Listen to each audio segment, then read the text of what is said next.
extension for people. J body. J. J.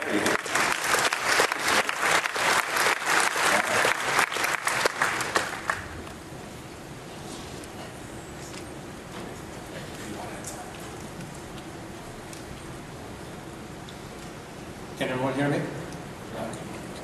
So I have a quick question for you. How many people have Googled other people on the web? How many people in this audience here today are bloggers? So why don't we begin the presentation by showing you Spock right over here and doing a search for blogger.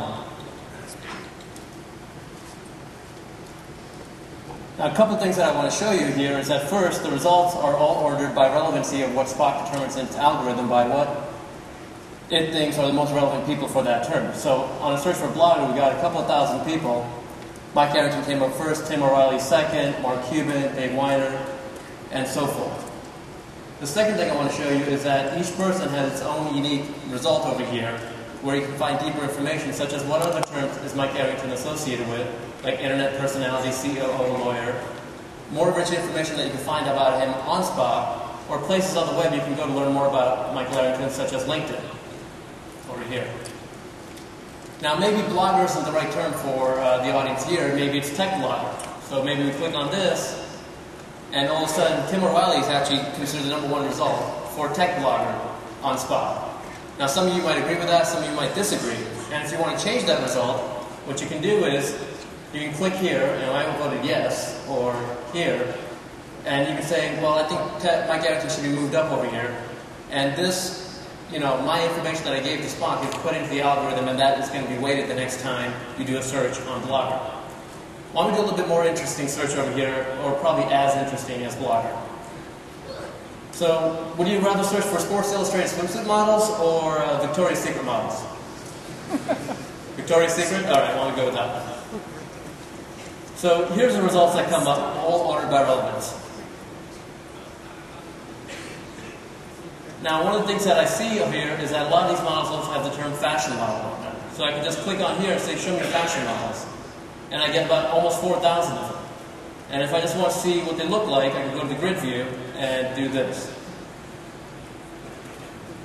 Now, I might be interested in saying, show me fashion models who have red hair.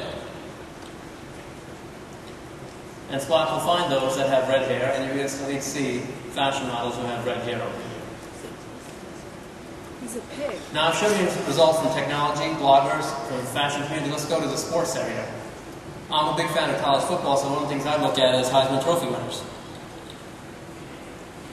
And we have autocomplete built in over here, so you type in a term and we kind of figure out what that term is.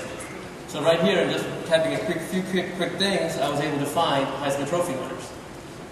Let's say I want to find out Heisman Trophy winners from USC. All I have to do is enter USC in the search term, and boom. Here are the 7 Heisman Trophy winners from USC, including O.J. Simpson.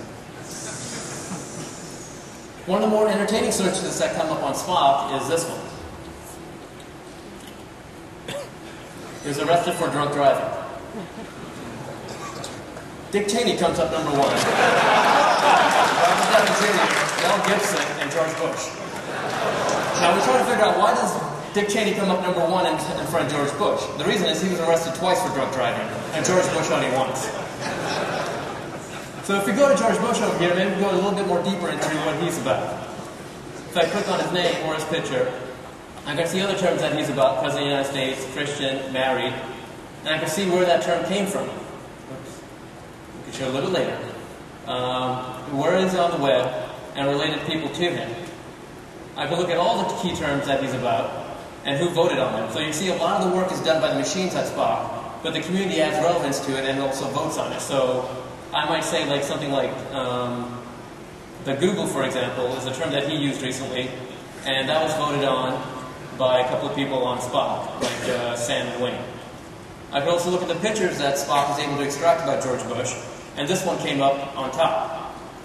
But if I thought that this picture was a better picture of George Bush and I wanted this one to eventually become the highlight picture, I could go here and vote that this is a good picture, and eventually, if enough people vote on it, it will become the #1 picture that displays when you do a search on George Bush. I could also do related people. So I can see who his brother is, who his wife, his VP, Secretary of State, his rival Bill Clinton, his impersonator, his other rival John Kerry. Now, a lot of the searches I've done over here so far are famous people searches, and you're probably thinking Spock's just for famous people. You can do searches for normal people. For example, a recent beta user started organizing all the people who are part of food camp. And here's a list of people that are associated with food camp. So a lot of people might be interested in looking at these results. One of the things that happened to me today is a guy started harassing me in the back named Brady who wears red shoes because he wanted an account on Spock, and I was like, I don't know who this guy is. But I know he's at food camp and I know his name is Brady. So I went on Spock, typed in food camp and just typed in Brady and got this guy over here. So now I added him into my favorites just by clicking the star, and I add a tag to him saying, wears red shoes. And that's it. And now he's part of my index. Another thing that we look at is Spock is built on Ruby on Rails. So we're always looking for great talent on Ruby on Rails. And so one of the things we could do is here is Ruby on Rails camp. And you can see all the people that we found on Ruby on Rails. So quick peek into Spock. We're a private beta. If you want to go to Spock.com, you can sign up, and please test out the site. Thanks.